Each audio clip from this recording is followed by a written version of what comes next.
Assalamualaikum warahmatullahi wabarakatuh. Perkenalkan, nama saya Andra Agustiana dengan NIM 24332018. Di sini saya akan mempresentasikan tugas ujian akhir semester mata kuliah kinesiologi dengan dosen pengampu Ibu Afifah Asriati SSNMA yang berjudul Kemungkinan Gerak pada Bidang Gerak, Persendian, dan Titik Keseimbangan. Kinesiologi berasal dari kata kinesis dan logos. Kinesis artinya gerak dan logos artinya ilmu. Jadi secara umum kinesiologi artinya adalah ilmu tentang gerak. Rane 1988 menyatakan bahwa kinesiologi adalah ilmu tentang gerak. Anggota gerak tubuh manusia adalah komponen yang sangat penting untuk aktivitas kehidupan, baik anggota gerak atas maupun bawah. Anggota gerak atas terdiri dari bahu, siku, pergelangan tangan, dan jari-jari, merupakan beberapa alat gerak utama yang berperan sangat penting bagi manusia. Apalagi dalam tarian, gerak adalah unsur utama yang mementingkan ilmu kinesiologi untuk penerapannya. Adapun bagian-bagian dari kinesiologi yang merupakan hal penting dalam bergerak, yaitu bidang gerak, persendian, dan titik keseimbangan atau titik berat badan. Masalah yang akan kita bahas dalam presentasi ini adalah yang pertama, apa itu bidang gerak dan apa saja kemungkinan geraknya dalam tari. Yang kedua, apa itu persendian dan apa saja kemungkinan geraknya dalam tari. Dan yang ketiga, apa itu titik keseimbangan dan apa saja kemungkinan geraknya dalam tari.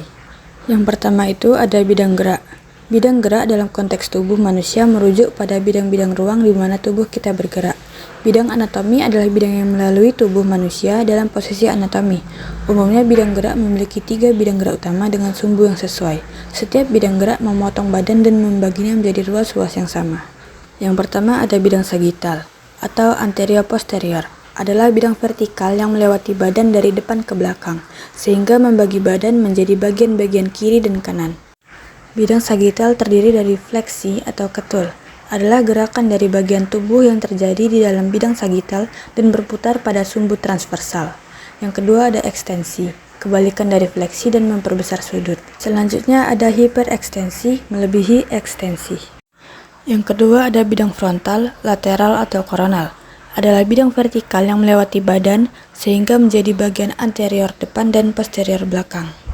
Terdiri dari abduksi, terjadi bila bagian badan bergerak menjauhi garis tengah badan di dalam bidang frontal dan berputar pada sumbu anterior-posterior. Yang kedua ada adduksi, kebalikan abduksi, yaitu bagian badan bergerak ke arah garis tengah badan, kecuali terjadi pada telapak tangan dan kaki.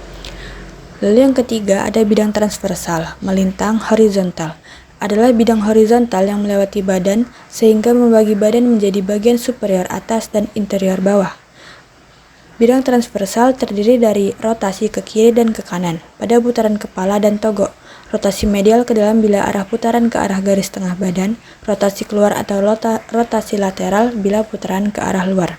Lalu pronasi adalah gerakan lengan bawah tangan ke arah dalam medial dengan bahu tetap. Lalu ada supinasi adalah gerakan tangan dari sikap anatomi ke arah luar. Deskripsi gerak. Pada gerakan pertama, dilakukan gerakan menyilangkan kedua tangan di depan dada, lalu membukanya sambil diputar. Gerakan selanjutnya ialah merentangkan tangan dan membawanya ke atas dan ditutup dengan silang tangan. Gerakan selanjutnya memutar pergelangan tangan dengan arah hadap yang berbeda. Lalu memutar pergelangan tangan dilanjut dengan membawa satu tangan berputar bersamaan dengan badan, dengan penutupnya memutar satu pergelangan tangan.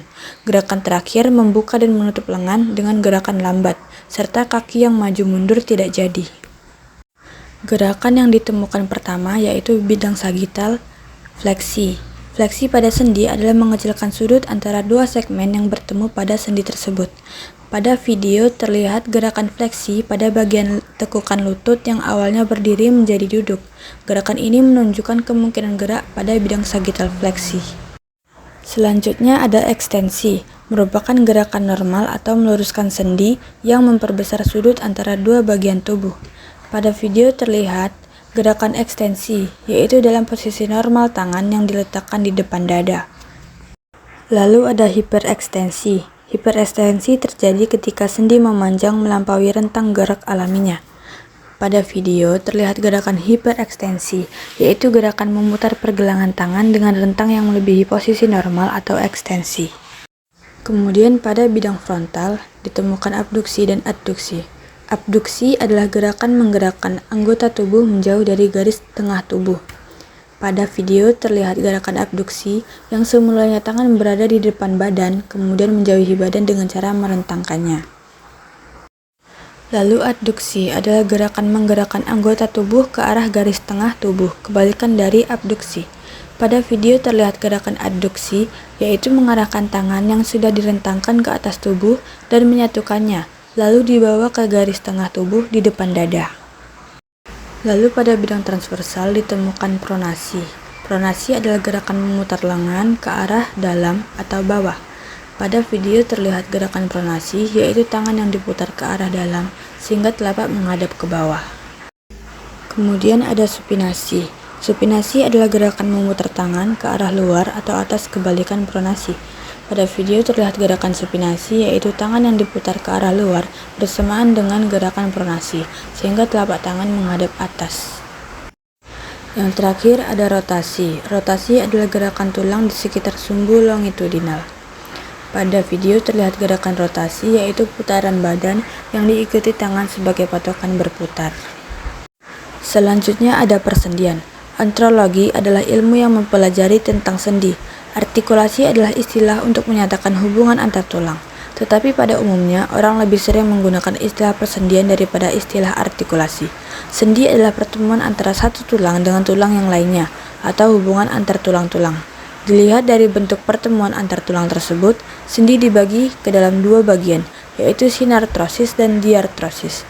Sinartrosis adalah hubungan antar tulang yang tidak memungkinkan adanya gerak, karena kedua ujung tulang dihubungkan oleh jaringan pengikat, misalnya tulang selangka dan tulang tengkorak.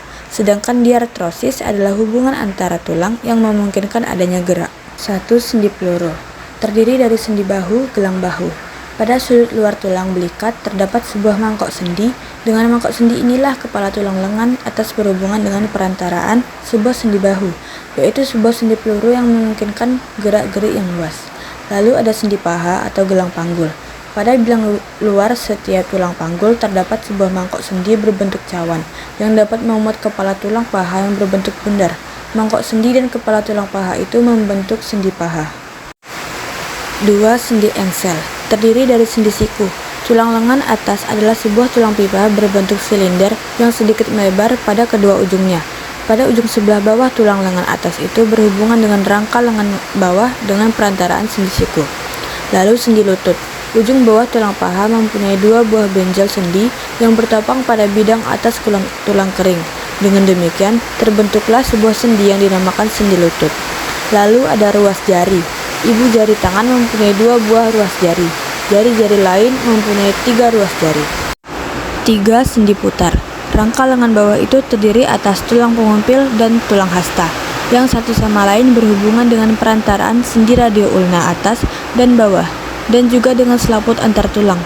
Di dalam kedua buah sendi radio ulna tersebut, dapatlah tulang pengumpil melakukan gerak putar terhadap tulang hasta, seraya membawa ikut serta tangan yang oleh karena itu dapat terbalik ke depan dan ke belakang. 4. Sendi pelana atau sela. Terdiri dari ibu jari. Tulang-tulang tengah tangan berhubungan dengan tulang trapezium dengan perantaraan suatu sendi pelana. Yang kelima, ada sendi geser atau sendi rata. Kedua ujung tulang agak di atas sehingga menimbulkan geseran. Geraknya bervariasi terbatas. 6. Sendi kondiloid. Tulang yang satu oval masuk ke dalam lekukan yang berbentuk elips, gerakan kiri kanan dan maju mundur. Deskripsi gerak yang ditemukan. Gerakan pertama yang dilakukan adalah tangan kanan menusuk ke arah kiri, lalu dibawa berputar diikuti dengan tangan kiri menghadap arah sebaliknya.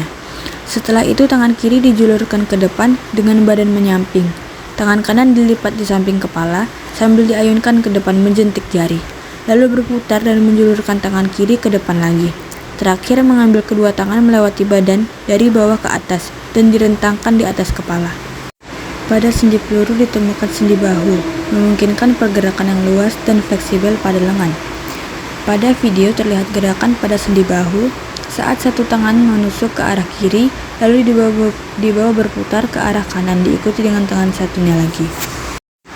Lalu sendi paha, memungkinkan berbagai gerakan termasuk fleksi, ekstensi, abduksi, adduksi, dan rotasi. Pada video terlihat gerakan menekuk pinggang sehingga tubuh agak menunduk sedikit, sama seperti gerakan fleksi, yaitu mendekatkan dua sendi. Kemudian pada sendi engsel terdapat sendi siku. Sendi siku pergerakannya terbatas pada satu bidang, yaitu fleksi dan ekstensi. Pada video, gerakan sendi siku terlihat saat tangan berada di dekat paha, lalu dibawa ke depan sebelah tangan yang satu lagi menekuk di belakang.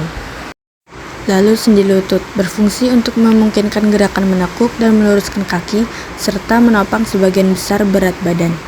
Pada video terlihat gerakan sendi lutut pada saat gerakan sendi peluru berlangsung. Lutut menekuk untuk menyesuaikan gerakan tubuh yang agak membungkuk. Kemudian pada ruas jari, gerakan dari ruas jari terlihat pada bengkokan jari. Pada video terlihat gerakan menjentikan jari. Gerakan ini menunjukkan sendi engsel pada ruas jari. Selanjutnya ditemukan gerakan pada sendi putar. Sendi putar adalah jenis sendi yang memungkinkan gerakan berputar pada satu sumbu. Pada video terlihat kepala berputar mengikuti tangan. Putaran kepala dilakukan pada bagian bawah kiri ke atas lalu ke bawah kanan. Lalu pada sendi pelana ditemukan gerakan ibu jari. Pada ibu jari memungkinkan gerakan maju mundur, naik turun dan gerakan oposisi atau menyentuh jari lain. Pada video terlihat gerakan menjentikan jari, menunjukkan gerak sendi pelana ibu jari. Ibu jari menyentuh jari lain supaya menghasilkan bunyi. Selanjutnya sendi geser. Sendi geser memungkinkan tulang saling menggeser atau meluncur pada bidang datar. Pada video terlihat gerakan pergelangan tangan yang ditarik dari bawah ke atas, sembari berputar di samping pinggang sampai ke atas kepala. Dan yang terakhir ada sendi kondiloid. Sendi kondiloid memungkinkan gerakan pada dua sumbu.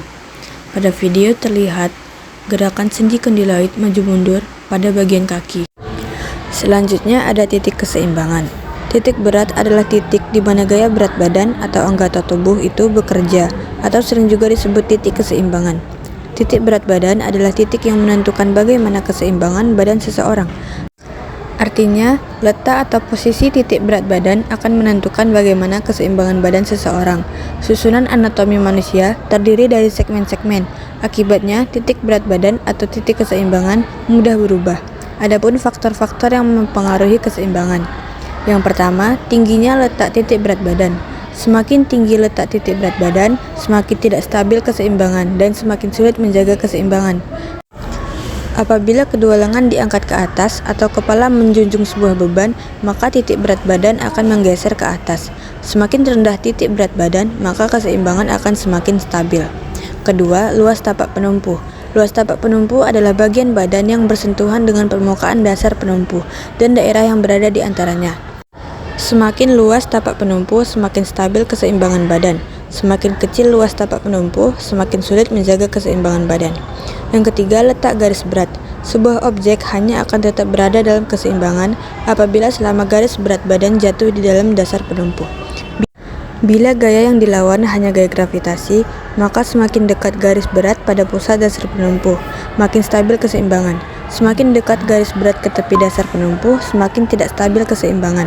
Apabila garis berat badan keluar dari garis dasar penumpu, maka keseimbangan akan hilang dan harus membuat dasar penumpu yang baru.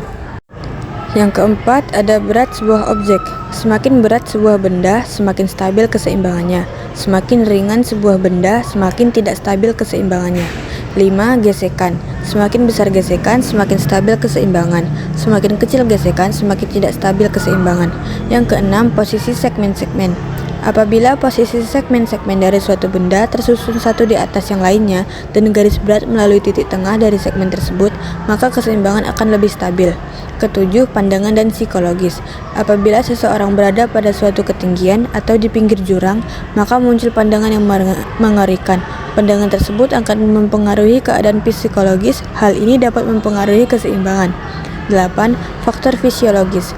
Apabila alat keseimbangan seseorang mengalami gangguan seperti vestibular, alat keseimbangan yang ada pada bagian dalam telinga, maka akan mempengaruhi keseimbangan seseorang. Deskripsi gerak titik keseimbangan. Gerakan pertama yaitu mengarahkan tangan ke atas dengan telapak tangan saling bertemu dan kaki yang menjinjit. Kemudian buka kaki dengan tangan yang dibuka ke sisi tubuh sambil direntangkan. Gerakan kedua, tangan dilambaikan ke bawah dan ke atas, bersamaan dengan kaki yang melangkah dan membuka secara bergantian. Terakhir, gerakan maju melangkah dan diakhiri dengan satu kaki menumpu. Tangan dibuat seperti sayap burung yang sedang terbang, membuka dan menutupnya. Gerakan tingginya letak titik berat badan. Tinggi badan disesuaikan dengan penumpu badan. Pada video, terlihat gerakan tangan ke atas dan kaki menjinjit. Gerakan ini terlihat agak tidak seimbang karena penumpu badan berada di suatu titik. Pada gambar kedua, badan terlihat lebih seimbang karena kaki yang menumpu berada di dua titik. Lalu, gerakan luas tapak penumpu, luas area atau tempat pijakan. Pada video terlihat gerakan maju dengan kaki yang melangkah ke depan dan dibuka ke samping, sehingga seimbang. Dan yang terakhir, gerakan letak garis berat. Keseimbangan akan terjadi bila badan mendarat di titik berat yang sesuai. Pada video, terlihat gerakan melangkah dan satu kaki menjadi tumpuan akhir sambil lompat. Hal ini membuat tubuh seimbang karena gerak dilakukan sambil melompat. Dengan demikian, dapat disimpulkan kemungkinan-kemungkinan gerak yang terjadi dalam tari maupun kehidupan sehari-hari memiliki istilah yang penting. Dengan mengetahui istilah anatomi pada tubuh ini, dapat mencegah pergerakan yang memungkinkan terjadinya cedera pada saat bergerak. Sekian presentasi dari saya. Jika ada salah dan kurang, saya mohon maaf. Wabillahi taufiq wal hidayah. Wassalamualaikum warahmatullahi wabarakatuh.